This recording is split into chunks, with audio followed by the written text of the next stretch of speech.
Hello friends, what's up. I think all of you are doing very well. तो आज हमारा है 11th day of 15 day challenge, जिसमें हम लोग फर्स्ट चैप्टर का एमसीक्यू सॉल्व करेंगे। मैंने सोचा था first chapter two 5th chapter पूरा एमसीक्यूज एक ही वीडियोज में डालूं, बट मेरे पास अभी लैपटॉप अवेलेबल नहीं है। आज 26 जनवरी है, तो छुट्टी है ऑफिस की, तो मैं ऑफिस में ही लैपटॉप रख के आई हूँ। सो बेसिकली आज मैं नहीं कर सकती, तो फ़ोन से जितना हो सकता है उतना ही मैंने किया है। तो आज हम लोग फर्स्ट चैप्टर का ही करते हैं, क्योंकि अभी हमारे पास और 4 डे है। तो सेकेंड डे पे सेकेंड चैप्टर कर लेंगे, थर्ड चैप्टर पे थर्ड डे पे थर्ड चैप्टर कर लेंगे, ऐसा करके 1 चैप्टर हम लोग कर लेंगे। सो अभी मैं जा रही हूँ सॉल्व करने फर्स्ट चैप्टर का MCQs.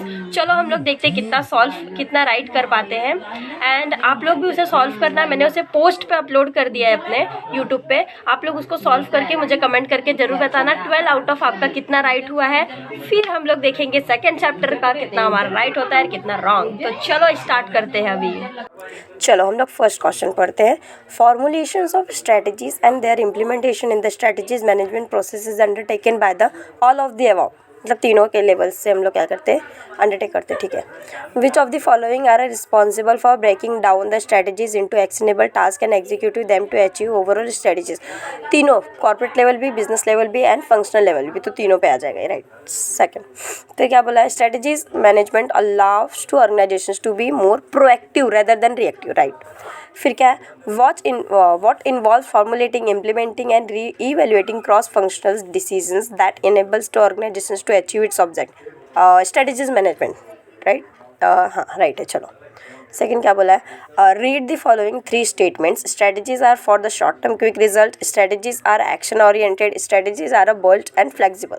So first and second, क्योंकि शॉर्ट टर्म के लिए भी होता है, एक्शन ओरिएंटेड भी होता है, राइट। तो स्ट्रेटजीज मैनेजमेंट अनेबल है ना organisations to instead of companies just respond, हाँ, to be proactive rather than reactive, यही होगा प्रोएक्टिव, राइट। फिर क्या बोला है क्वेश्चन में, which statement should be created first and foremost. तो विजन के बाद ही हम लोग mission and goals and objective mix करते हैं। मतलब which of the following managers role is to be enable close the consumer and customer and consumers as a possible to ensure strategies being made more realistic. So it's the functional managers, okay. Reactive strategies can also be treated as a adaptive strategies, yes. Which of the following is the correct? तो हाँ, strategies is not always perfect वाला ही correct, right. So अभी देखते हैं next क्या है। हाँ, strategies is a game plan used for which of the following?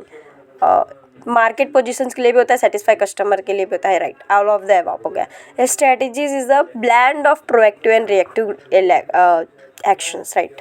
सो ये हो गया हमारे 12th MCQs। तो फ्रेंड्स अभी हमने MCQs सॉल्व किए, उसमें से आपका कितना राइट हुआ वो मुझे कमेंट करके ज़रूर बताना आप लोग। फिर हम लोग सेकेंड चैप्टर का करेंगे कल।